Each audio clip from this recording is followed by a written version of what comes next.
Good afternoon, everybody, and I want to thank you all for joining us, and I especially want to thank LSU for hosting us today here at the PMAC, and really for all of the people at LSU who are putting their brain power to work, their ingenuity, in producing personal protective equipment. And a lot of times you hear it referred to as PPE, but that's what we're talking about. And that's helping tremendously to protect our healthcare workers and others in this public emergency, this public health emergency dealing with COVID-19. Specifically here in the PMAC, LSU employees are working with physicians in New Orleans and Shreveport to develop and to produce two types of critically necessary PPE. That's heavy-duty reusable gowns that they're taking vinyl from billboard material that's been donated by Lamar Advertising. We want to thank them, as well as Circle Graphics, and we thank them too. They're also producing face shields with donated materials and design feedback from Baker Hughes. I was told that they'll be up to about 1,000, in fact, perhaps more than 1,000 gowns per day next week, and that is truly impressive. And one of the things that I appreciate most about it is very timely, because we've actually seen some improvements in the flow of PPE from the traditional vendors and distributors, but that mostly has to do with masks and gloves, not yet gowns. And so gowns are the PPE item that is the hardest to source right now, and so really appreciate all the folks here at LSU for stepping up. And they're also producing hand sanitizer, which is critically important. But remember, soap and water works the best. It is also the most available. It's cheap, but sometimes it's not handy. And when it's not, you should use hand sanitizer. But what's going on here really does epitomize teamwork. And I want to thank all the folks here at LSU, everybody who's responsible for this. I want to thank President Galligan for his leadership, and you're going to hear from him in just a moment. And since we're in a sports venue, I want to thank Scott Woodward, our athletic director. We also have board chair Mary Lee Werner here, and a lot of other leaders with LSU. You know, one of the last times that I was here, this place was jam-packed to the rafters. The floor was full. Mr. President, you remember we were celebrating the national championship by the LSU football team, and what a tremendous atmosphere that was. That was an exciting day, full of football players and cheerleaders, and the band was playing. All of that, all of the tremendous LSU fans, which are the best in the world. We were very proud of the team's accomplishments and how they represented the university in our state. I'm actually more proud today of LSU because of what I've just seen and how important this work is for our state, especially to protect the heroes out there right now. And those are our medical professionals, our doctors, our nurses, our respiratory therapists, all of those allied healthcare professionals who are doing so much on the front lines in this fight against COVID-19. So you all are showing true leadership in very difficult and trying times. And I know the alma mater here says, "May greater glory, love unending be forever thine."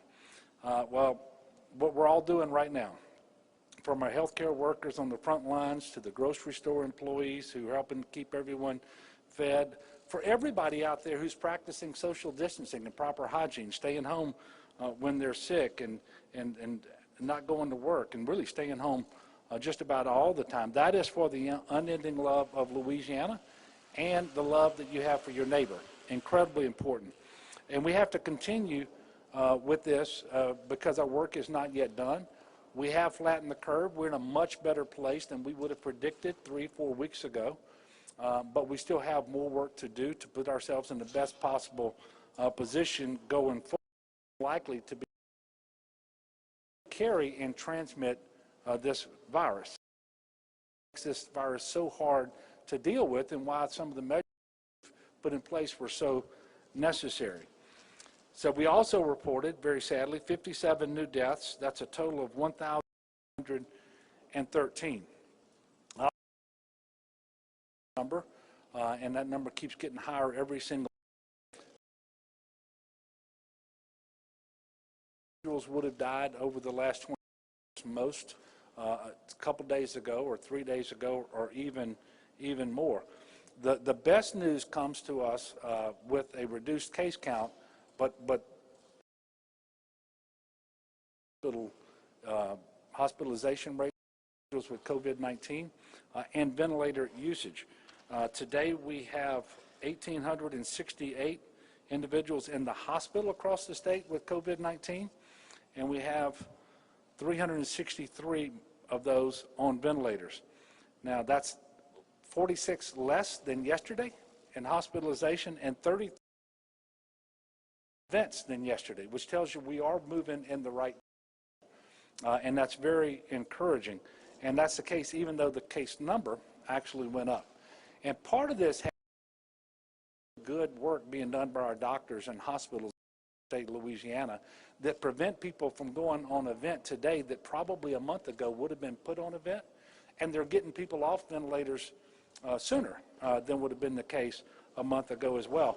And in fact, there are doctors and hospitals around the country that are literally looking to the folks in Louisiana so that they can learn what's been developed here as a best practice. So I'm very proud of the work that's being done here. I also want to thank Walgreens, which started operating a COVID-19 test 1544 Manhattan Boulevard in Harvey. They're working in collaboration with my administration and with the federal government. This is one of 7 sites that Walgreens is operating around the country. The new testing is going to utilize Abbott's ID Now COVID-19 test, which delivers positive results in as little as 5 minutes, negative results within about 13 to 15 minutes. Testing is available at no cost to eligible individuals who meet the criteria that have been established by the CDC. Patients do need to pre-register in advance in order to schedule an appointment for testing. And I encourage those individuals who are interested in that to visit Walgreens/coronavirus, Walgreens/coronavirus to get more information.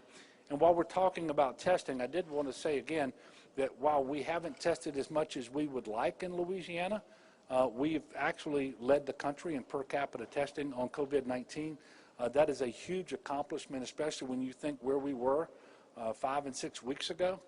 Just tremendous work, much of it done by the state, but increasingly it's our clinics, it's our hospitals who are stepping up,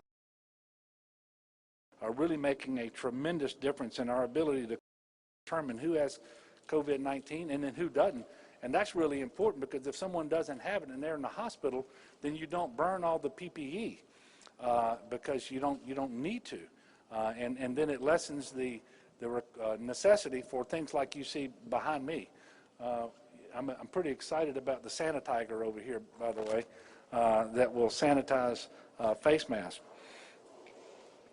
I also want to welcome officially Dr. Courtney Phillips.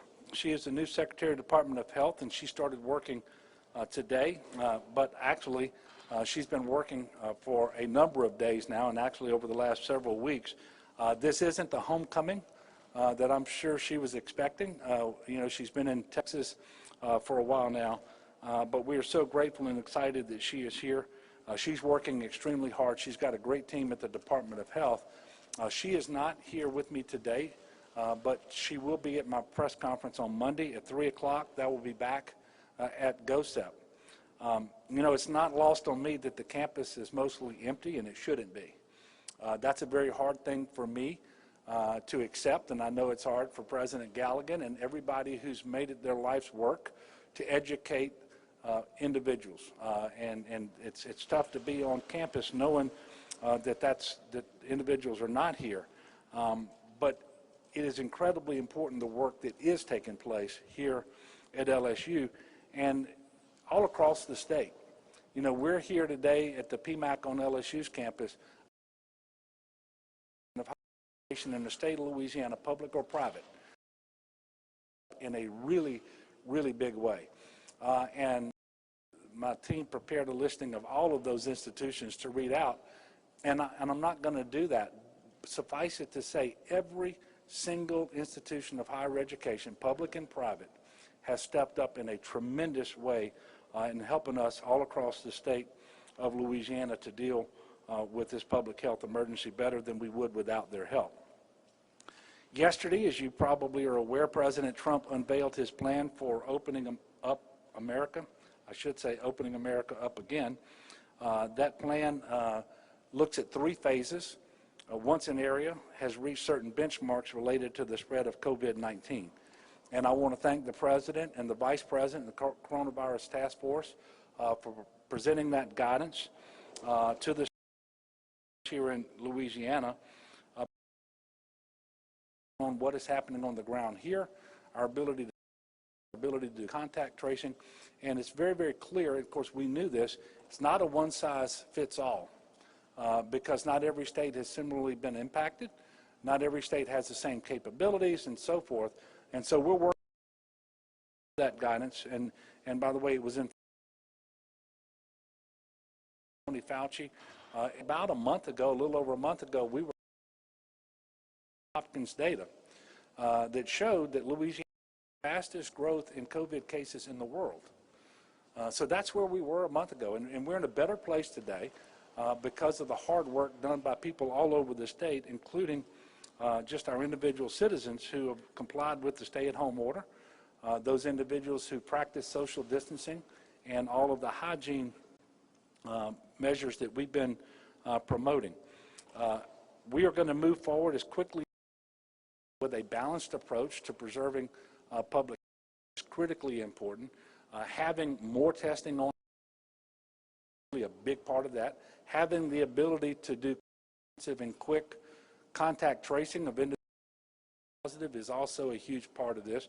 And I will just flat out tell you, we're not where we need to be, but we're increasing our capacity very quickly. And in fact, the reason the folks from the Department of Health are not here with me right now is they're working on a plan that will step up and open up, I should say, more of our hospital capacity and our clinics for those procedures that are because right now we're not allowing them to do non-emergency surgical procedures and medical procedures.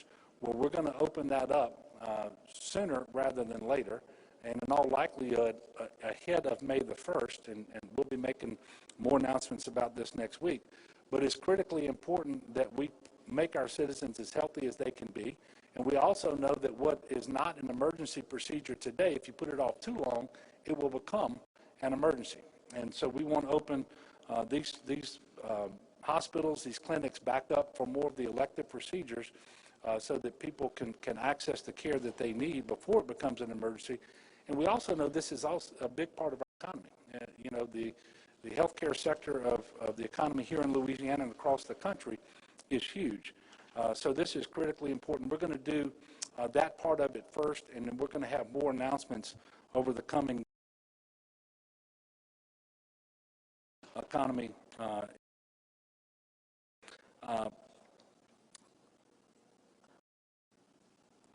You know, there's a lot about the future that we don't know what things are going to look like. Here on this, I'm not sure what's going to happen around Labor Day and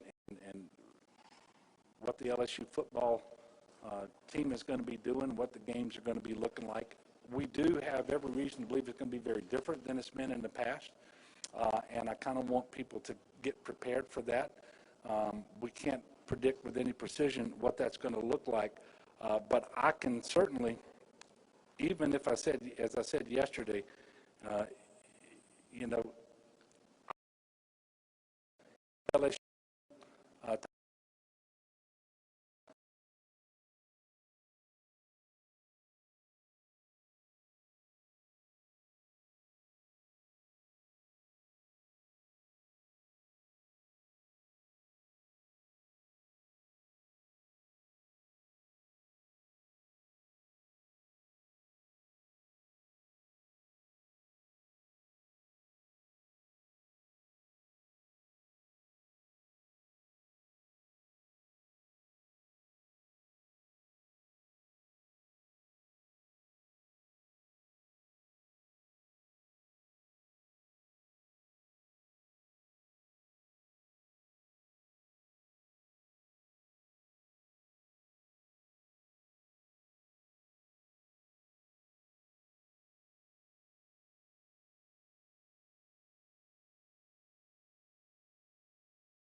delivered to healthcare professionals across Louisiana, healthcare professionals who are on the front lines of the corona fight, including those at our health science centers in New Orleans and Shreveport.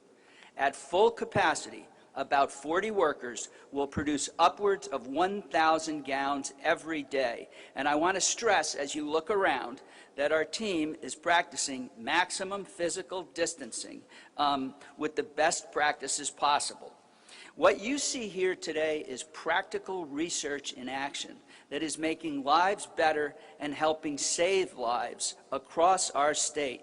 It's an example of why great research institutions like LSU are a vital part of our community, both in the good times and in times of crisis. And it's an example of the innovative and entrepreneurial spirit of our researchers. Now, as you may have heard, this entire effort is the result of work that Dr. Wayne Newhouser started in his Baton Rouge garage just a few weeks ago. Wayne's standing right over there. Wayne, there he is. Wayne is the LSU Medical Physics Program Director, and when he heard about the shortage of PPE, he took it upon himself to do something about it. He began designing a prototype for a reusable vinyl gown and then making it with LSU students like Megan Moore and his friends like Trey Bowman. Now, Wayne is a rock star, and it was our job to turn him from a garage band into an arena rocker, and that is what we did. We designated a COVID-19 response team to evaluate his promising technology, and LSU rallied to the cause. In a single week, LSU staff scaled the operation that began in Wayne's garage into the PPE production facility you see here in the PMAC. That's a lot of P's. Nearly every unit on campus participated in the effort to make PPE production possible. The College of Engineering, Coastal Studies Institute, the College of Agriculture, the College of Science, the School of Theater, yes, theater, the Office of Research and Economic Development, Facility Services, Environmental Health and Protection, LSU's National Institute for Biomedical Research and Training, LSU PD, LSU Athletics, Scott, thank you very, very much, and the LSU Health Sciences Center in New Orleans. I hope I didn't miss anyone because everyone participated. We've had wonderful partners in the community, and I want to thank Lamar Advertising, Circle Graphics, Baker Hughes, Exxon, Vivid Inc., International Paper, Formosa Plastics, Letterman's, and Coca-Cola, who is providing us with beverages. We also sincerely thank the state of Louisiana for financially supporting this endeavor, and we thank the Governor's Office of Homeland Security and Emergency Preparedness, which is helping us deliver the PPE produced here to the places in Louisiana with the greatest need. So what you see here today is the culmination of a huge collective effort with creative can-do beginnings in a faculty member's garage. But this is also just one part of our ongoing PPE production efforts at LSU. Outside the manufacturing division, experts are custom building UV sterilization cabinets, the Sanitiger. We're producing large quantities of hand sanitizer, and research is being conducted on additional PPE as I speak. At the same time, we continue to develop even faster and more advanced COVID-19 tests. We're working towards a vaccine. We've been doing COVID-19 testing at the vet school for over a month. Pennington has been doing social outreach and donating PPE. The Ag Center, which is literally all over the state, is researching, advising farmers, advising crawfishers, advising industry, and providing virtual 4-H to thousands of students. We are testing, researching, and treating at our Health Sciences Center, and LSU A, E, and S are donating PPE, supporting their students and communities, and teaching remotely like all of us. As output at the PMAC expands, LSU will continue to bring expertise from every area of our 8-member family to support new initiatives. Now, none of us signed up for this pandemic, and we're all anxious for the day when we emerge on the other side of the crisis at Tiger Stadium. Given the breaks, it may favor running football teams this year, but we'll see. Until that's the end of my prediction, Scott, about sports. Until that day comes, I promise you that LSU will continue leveraging our unique capabilities to fight this virus in every way we can. What continues to give me hope every day and what fills me with pride is the way our state and our LSU family have stood up during this historical moment to help keep the great people of Louisiana standing up and fighting Corona. We may be physically distant, but we are socially connected. So everyone, thank you for being here. Stay safe and go Tigers.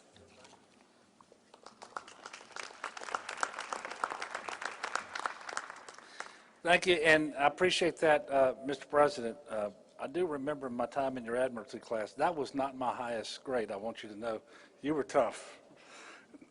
No, he's done a tremendous job here at LSU, and I really appreciate your leadership. It has been inspiring. I happen to, I'm in touch with people all over the state every day. The Health Science Center folks up in Shreveport, for example, second or third in the country to do convalescent plasma transfusion. One of the first to do nitric oxide treatments. Just really leading the way. It's just graduated healthcare workers early, and they're joining the fight against COVID much sooner than they otherwise would have. So you all have been involved from the very beginning. I want to thank you for that. And with that, I will now take your questions. Yes, sir.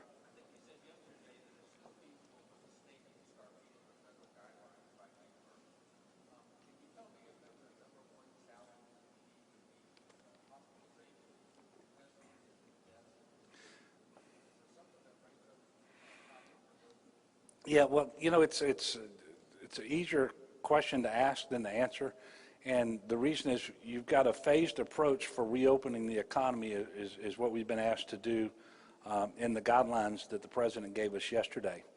But before you can ever get to phase one, there are some thresholds that you're supposed to meet, and you really are measuring certain things like hospital capacity, case growth, and other things over a 14-day period, and 14 days was picked because that's sort of the natural cycle of COVID-19 when most people are exposed to it.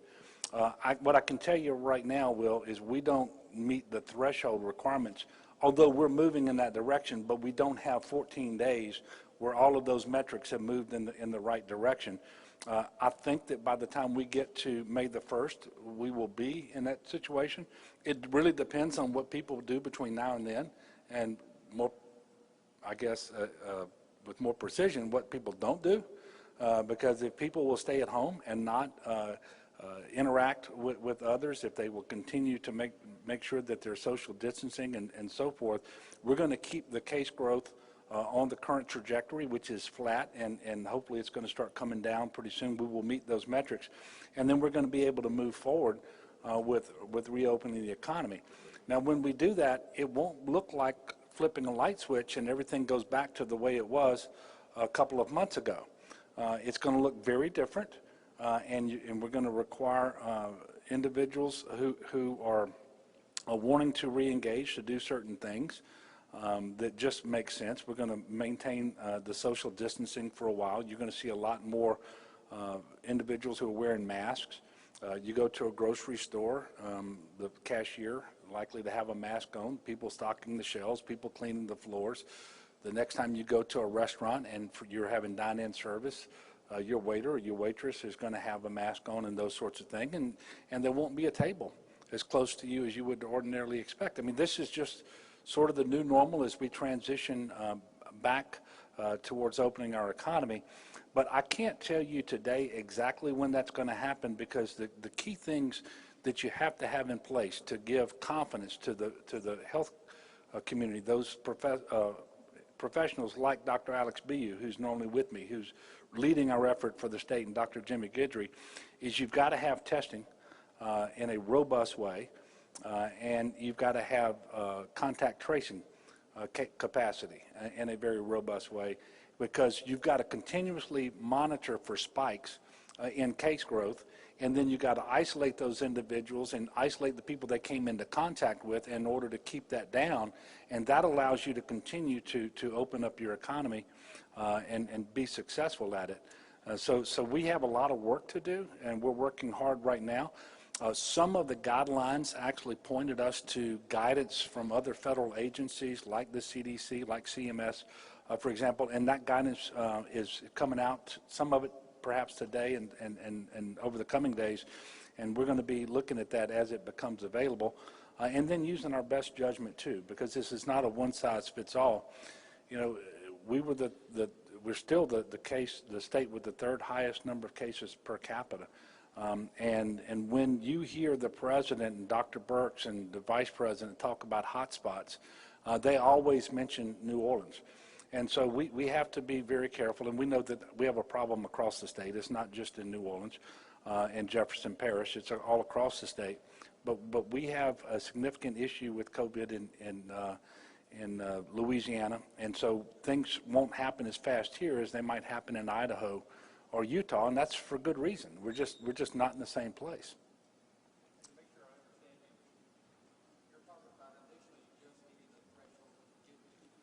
Correct.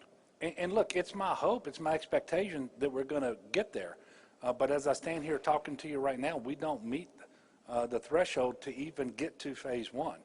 That underscores the importance of everybody doing what we've been asking them to do, and that is to continue to comply with the stay-at-home order, make sure that you're practicing the hygiene measures that we've asked you to do, and maintain social distancing when you're out in public. And I'm very heartened to see people wearing masks here today, because when you're going to be in close proximity to others, when you do have to go to the grocery store, to the bank, or to the gas station or whatever, first of all, don't go more often than you need to. Don't bring your entire family, but when you do that, wear a mask. And the CDC is really clear on that. So you're right, Will, and that's just where we are today. Next week, we may be in a different place, and if we are, I'll be sure to tell you. Yes, sir.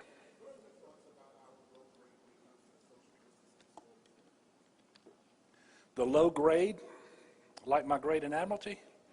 No, I'm joking. So what he's referring to, there are some entities out there that are using data from cell phones, because cell phones have GPS information. They can be tracked, and you kind of know which states and which parishes and counties and so forth are actually doing the best job of maintaining social distancing and not traveling and so forth. And there have been some areas in Louisiana that have done extremely well. I will tell you that New Orleans is one of those that's done really, really well, Bossier being another. But around Easter weekend, the data shows that people kind of lost their discipline, lost their focus a little bit, trying to get that back so that we can be in the best possible position to move forward, reopen the economy, do so safely, and never risk exceeding the capacity to deliver health care. That's the nightmare scenario. That's the path we were on a month ago. Whereas if our case growth had continued the way it was when we had the highest case growth in the world, then we would have, right now, we would have exceeded our capacity to deliver health care. People wouldn't have been able to get mechanical ventilators when they need them. And I have no doubt that we would be having hundreds and thousands of individuals who would be dying that they're not dead today. And some are, and that's tragic. But the reason we're not seeing that is because of the work that people in Louisiana put in. And we need them to continue to do that, because we can go back to where we don't want to be if we're not careful. And so that's why the grade makes a difference. And obviously, you know, that's one of the things that I look at when I tell people, please refocus, be patient. Make sure that you're doing what we're asking you to do so that we can continue to slow the spread and make sure that we're on the trajectory we want to be on so that we can safely reopen certain segments of our economy sooner rather than later. And that app has been very, very helpful, by the way, to kind of draw attention to who's doing well and who isn't. Yes, sir.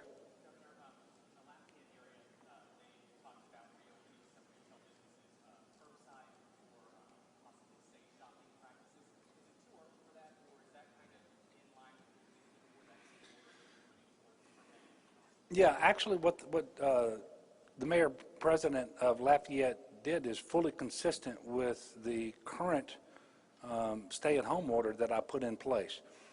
And it gets a little, because people focus on the businesses that we ordered closed and the ones that we deemed to be essential and that could continue, although they had to do certain things to protect their workers. There was that third category of businesses that were allowed to stay open, but they had to comply with things around social distancing, minimizing the number of people in the stores at any one time. And what the mayor did there in Lafayette is fully consistent with the order that has been in place for some time now, and the order that's going to stay in place till the 30th of April. And to the extent that he may have put additional, more restrictive requirements on businesses, I can absolutely support that. But there was nothing in his order that was inconsistent with what we had done previously, and I appreciate the mayor for doing that. Yes, sir. Leo. Well, studies are all over the scale. You might be out of danger in 2 weeks, or a Harvard study says 2 years. And the president pretty much put it on your back and say, okay, you do this thing and you don't do it. We had protesters in front of the governor's mansion this morning. People want to go back to work. I understand we're not worried about depression. But what do you think will pan out in the next 2 weeks if the numbers continue to rise? You know, first of all, I appreciate the question. And I don't look at it as the president putting it on our backs. I think that that's just where the authority is by virtue of the Constitution that we live under in the United States of America. And I think the president hit it exactly right yesterday when he issued guidance, and he said, look, I want you to open as quickly as you can, as much as you can, but consistent with preserving public safety. And he was talking about how aggressive action early on in those states with hotspots, and particularly New York, New Jersey, Louisiana, undoubtedly saved thousands and thousands of lives. And so states like that, where you still have a lot of virus, a lot of the COVID-19 disease, you're going to be slower than others. But that's the approach that he took. I think it was entirely appropriate. And I thank him for the guidance. And you know, the way he approached this yesterday was 100% consistent with my understanding of the Constitution. You didn't teach me constitutional law, but I had Paul Beyer and Jay Bybee, and so I think he did exactly right there.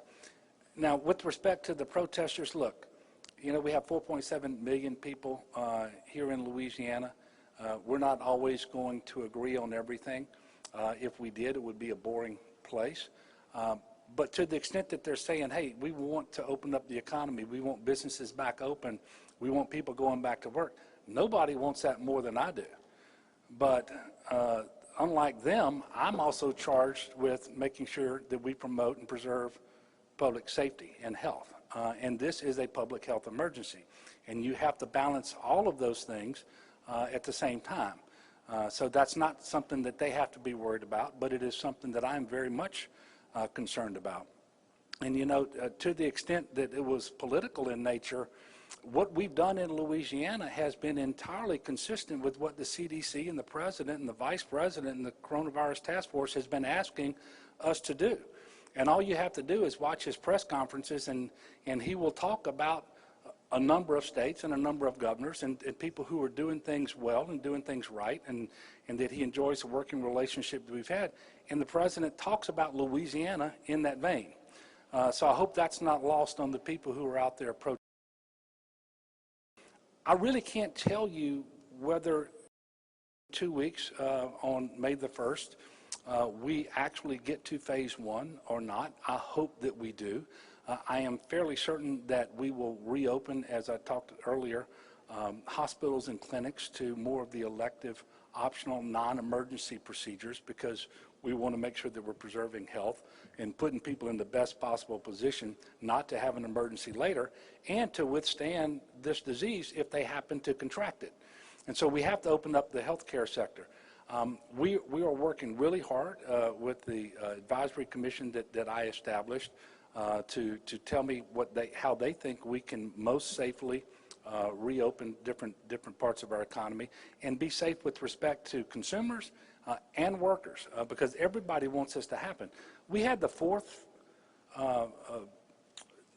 fastest growing economy in the country when this hit. We want to get back to there just as soon as we possibly can. But you have to preserve public health. And even the president said yesterday, and you know that he's wanting to reopen this economy. He talks about it all the time. There's some states where that's just not going to be possible as fast as in other states. And we just have to get there. And I'm asking people to be patient, to know that we're working this as hard as we can. And nobody wants to do it more than I do, but we have to do it the right way. And that's what we're focused on right now. Yes, sir.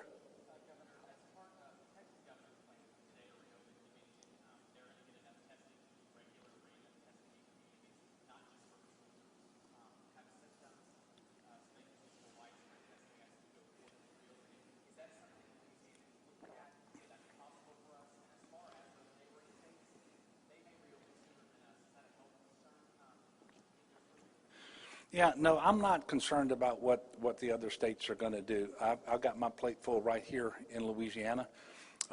So testing is critically important, and several types of testing. You want to be able to quickly test people who develop symptoms, so diagnostic testing is critically important. You want to be able to do surveillance testing, so that you have an idea what's going on in the community at large. And then you've got to do the antibody testing to figure out who, because there's some percentage, and it's not insignificant, of people who are going to have the virus, they're going to have the disease, but they're going to be asymptomatic, or their symptoms are going to be so mild they won't know they had it, but yet they will develop the antibodies, and we believe, I don't think we know this yet, we believe that means that they won't contract it again, and they can more safely re-enter society in terms of working, in terms of opening a business and interacting with others than other people. So all of this testing is critically important. I don't think a single state can say today that they have the amount of testing that they want and need. We know that we're going to continue to try to ramp up our testing of all of these types, and we do have antibody testing available in the state now, but it's not to the extent that we want it to be. We are trying very hard to develop our in-state testing capacity, so we're not going to be sending samples out of state and waiting 3, 4, 5 days to get results back. And by the way, nobody's doing that better than folks affiliated with the LSU Health Science Center in terms of increasing that capacity and so forth. There are still real-world limitations that we're working through, like every other state, around reagent and around swabs. But again, LSU's producing reagent, and we know that we can actually have 3D printers of certain type produce the swabs that we need. And so we're moving forward, and we're going to ramp up our testing capacity as quickly as we possibly can, because doing that is part and parcel of the plan to reopen the economy. And so we're going to be looking at where we are, where we think we're going to be in the coming weeks and months, and that's going to inform our decisions as we move from one phase to the other. Remember, this is a three-phased approach that you don't even get to phase one until you meet certain preliminary benchmarks that we haven't yet met. Yes, ma'am. Tell us exactly how important the PPE is going to be for reopening the economy. Yeah. We have patients that have been sick in the hospital on ventilators for weeks. They're now needing, other services like physical therapy, occupational therapy, and you've got those people that initially were not wearing PPE now having to wear it to provide those services. Yeah. So how in demand is this stuff? How far behind are we? And Well, tying into how this. it's a great question, and it's why the work here has been it's so important. So PPE has been a problem, not just here in Louisiana, but around the country and around the world.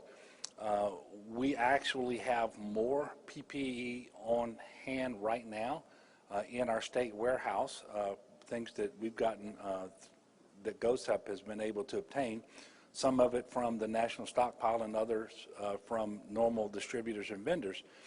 But the exception to that is with respect to the surgical gowns, where we've not been able to source those the way that we need to. But we know going forward the demand is just going to increase. And one one of the reasons it's going to increase is we're going to open up all of these clinics and optional services at hospitals. That's going to require PPE that currently isn't being used. In fact, the principal reason that they were closed was so that we wouldn't be burning PPE on those patients so that we could send it to the hospitals to deal with the COVID patients.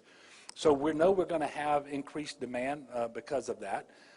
But you're also going to continue to see COVID in our hospitals, and we want to make sure that we have the ability to protect our doctors and our nurses and our therapists, and it isn't just them who wear PPE in the hospital. It's the custodians, it's the food service workers, it's the counselors, it's the administrators, it's all of them. And so when you think about this, the amount of protective personal equipment that we have to have in Louisiana going forward is going to be absolutely huge.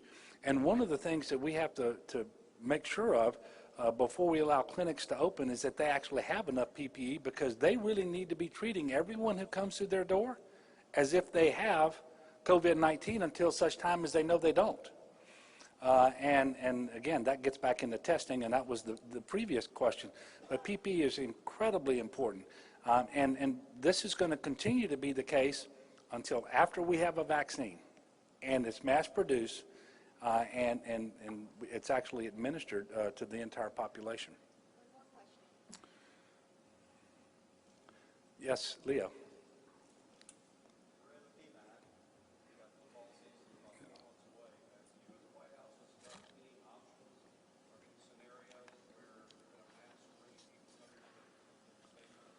No, we have not discussed that. I can assure you that people like the NCAA, the NFL, the SEC, they're all trying to figure out how and under what circumstances they can move forward, have these events, and do so in a way that's safe for the team and the officials and the coaches and all of those folks, but also for the fans, if they're going to be fans here. What does that look like? I don't have any answers to that just yet. We will have the benefit of what some other countries are doing. So I know that you can find in certain areas that are ahead of us by a couple of months, they are starting to engage their professional sports teams in competition, and so we can kind of see what works and what doesn't work, and hopefully learn from them. Now, the president did talk about his desire, his aspirational desire to see the NFL season conducted this year, and college football and so forth. But in terms of specific plans and what that's going to look like, the answer is no. And look, you mentioned we're here in the PMAC. I was never a basketball player, and I certainly wasn't a gymnast. This is a pretty neat place for me to be. I don't think there'd be any other opportunity for me to be on the court.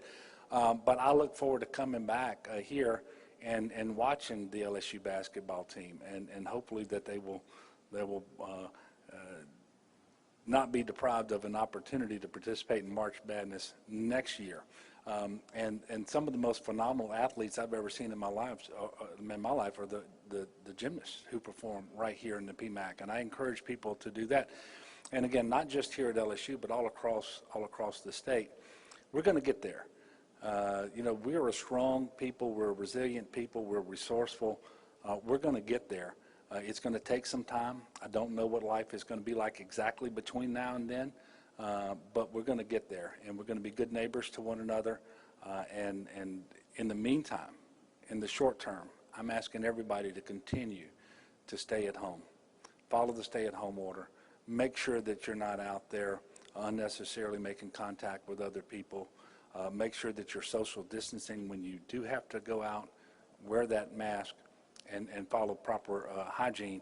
It's incredibly important. And if we do that, then we're going to, this transition between now and all the way through this period that we're calling the new normal, it's going to be easier.